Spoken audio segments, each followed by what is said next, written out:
Assalamualaikum warahmatullahi wabarakatuh. Perkenalkan, nama saya Sylvia Azza Rahmawan. Di sini saya akan menjelaskan materi tentang akuntansi persediaan. Yang pertama-tama yang akan saya jelaskan yaitu pengertian dari persediaan. Pengertian dari persediaan adalah aset dalam bentuk barang atau perlengkapan supplies yang diperoleh dengan maksud untuk mendukung kegiatan operasional atau barang-barang yang dimaksudkan untuk dijual dalam waktu 12 bulan dari tanggal perolehan. Cakupan persediaan, barang atau perlengkapan untuk operasional, bahan atau perlengkapan untuk proses produksi, barang dalam proses produksi, barang yang disimpan untuk dijual atau diserahkan kepada masyarakat dalam rangka kegiatan pemerintahan. Jenis persediaan, perusahaan dagang. Persediaan berupa barang yang dibeli dengan tujuan untuk dijual. Perusahaan manufaktur, bahan baku dan penolong, barang dalam proses, barang jadi atau produk selesai. Pengakuan persediaan. Persediaan diakui pada saat diterima atau hak kepemilikannya dan atau kepenguasaannya berpindah. Harga pokok penjualan adalah semua biaya yang muncul dalam rangka menghasilkan suatu produk hingga produk tersebut siap dijual. Masalah kepemilikan barang. Barang yang sudah dicatat sebagai persediaan didasarkan pada hak kepemilikannya. Penentuan perpindahan hak atas barang antara lain timbul dalam keadaan barang dalam perjalanan, barang yang dipisahkan, barang konsinyasi, barang angsuran. Barang dalam perjalanan. Hop shipping point, hak atas seluruh muatan beralih ke pembeli dengan pada saat pengiriman, ketika barang dalam perjalanan dimasukkan dalam persediaan si pembeli. Hop destination, hak tidak beralih sampai barang diterima oleh pembeli, ketika barang dalam perjalanan dimasukkan dalam persediaan si penjual. Barang yang dipisahkan. Apabila melakukan pembelian, tetapi pengiriman tidak dilakukan sekaligus, maka pembeli dapat mencatat pembelian dan menambah persediaan barangnya. Barang konsinyasi. Sebelum barang tersebut dijual masih tetap menjadi persediaan pihak yang menitipkan, dan pihak yang menerima titipan tidak mempunyai hak atas barang tersebut sehingga tidak mencatat sebagai persediaan. Barang angsuran. Hak atas barang tetap pada penjual sampai seluruh harga jualnya dilunasi. Penjual akan melaporkan barang tersebut dalam persediaannya dikurangi dengan jumlah yang sudah dibayar. Pembeli akan melaporkan barang-barang tersebut dalam persediaannya sejumlah yang sudah dibayarkan. Pengukuran persediaan, biaya perolehan. Persediaan diperoleh dengan pembelian, yaitu harga pembelian ditambah biaya pengangkutan, ditambah biaya penanganan, dikurang potongan harga, dikurang rabat. Biaya standar. Persediaan diperoleh dengan memproduksi sendiri, yaitu biaya langsung ditambah biaya tidak langsung. Nilai wajar. Persediaan diperoleh dengan cara lain, misal donasi atau rampasan, yaitu nilai tukar aset secara wajar. Metode pencatatan persediaan. Metode fisik atau periodik. Pada metode fisik, setiap ada mutasi persediaan, tidak ada catatannya, sehingga untuk mengetahui nilai persediaan harus dilakukan dengan perhitungan secara fisik. Begitu juga harga pokok penjualan, baru dapat dihitung setelah persediaan akhir sudah dihitung. Metode buku atau perpetual. Pada metode ini, setiap ada mutasi persediaan selalu dilakukan pencatatan sehingga sewaktu-waktu dapat diketahui saldo dari persediaan. Metode penentuan harga pokok persediaan. Yang pertama ada metode identifikasi khusus. Metode FIFO, first in, first out, yaitu masuk pertama, keluar pertama, yang berarti bahwa persediaan yang pertama kali masuk, itulah yang pertama kali dicatat sebagai barang yang dijual. Selanjutnya ada metode LIFO, last in, first out, yaitu masuk terakhir, keluar pertama, yang berarti bahwa persediaan yang terakhir masuk adalah barang yang pertama kali dicatat sebagai barang yang dijual. Perbandingan metode FIFO dan LIFO.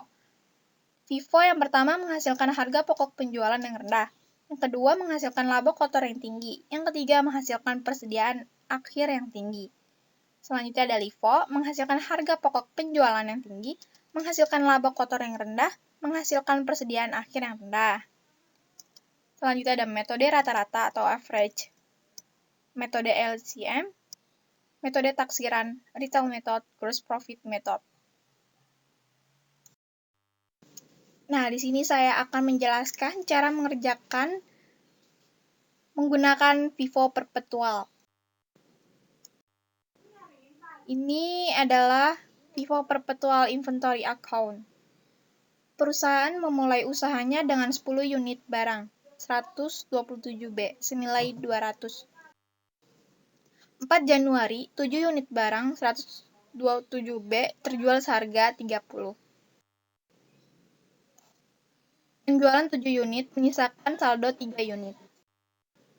10 Januari, perusahaan membeli 8 unit seharga 21.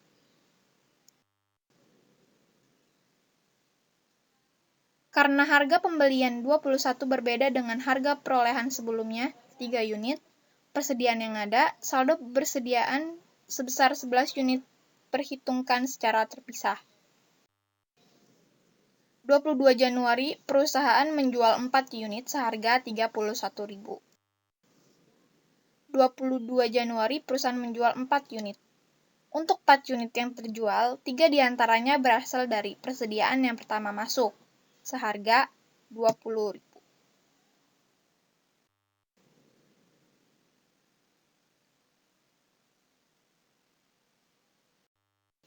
30 Januari, pembelian 10 unit tambahan barang 127B seharga 22.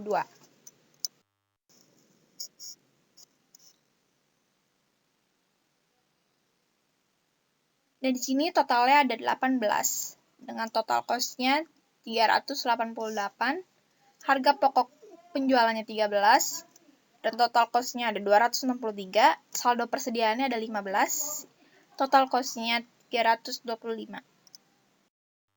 Di sini saya akan menjelaskan tentang metode LIFO perpetual. Perusahaan memulai awal tahun dengan 10 unit barang, 127B, yang tersedia dengan total harga 200. 4 Januari, perusahaan menjual 7 unit seharga 30. 10 Januari, perusahaan membeli 8 unit seharga 21. Penyajian data persediaan yang terkini. Sisa 8, unit cost-nya 21, total cost-nya 168. 4 unit terjual, sehingga berasal dari pembelian yang paling terakhir seharga 21.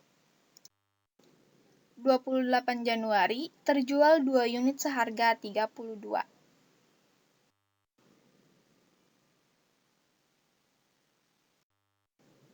Sini total pembelian ada 18, total cost-nya 388, harga pokok menjualnya 13, itu total cost-nya 266.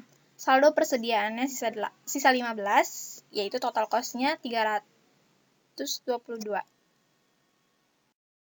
Selanjutnya saya akan menjelaskan tentang menggunakan average.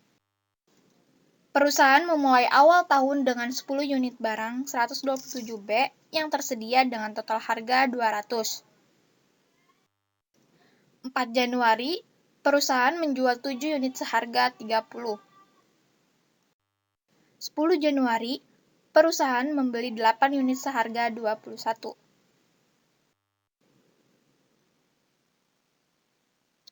22 Januari, perusahaan menjual 4 unit 127B.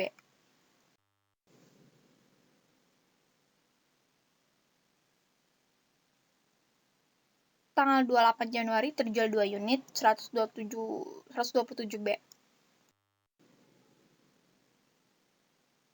Tanggal 30 Januari, pembelian 10 unit 127B seharga 22.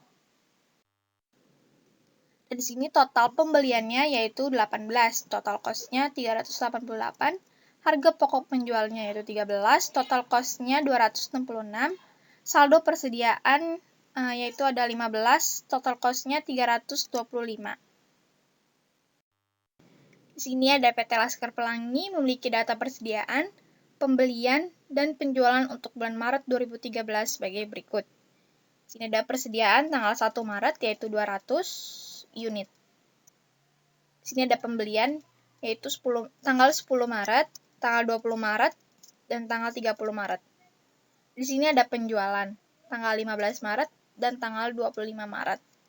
Jika perusahaan menggunakan sistem persediaan perpetual, hitung biaya perolehan persediaan akhir dan beban pokok penjualan dengan menggunakan metode LIFO, FIFO, dan average.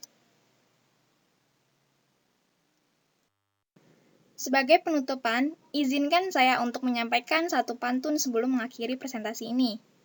Nasi goreng rasanya gurih, dimakan di Kota Batu. Kuucapkan terima kasih atas semua kasih dan perhatianmu.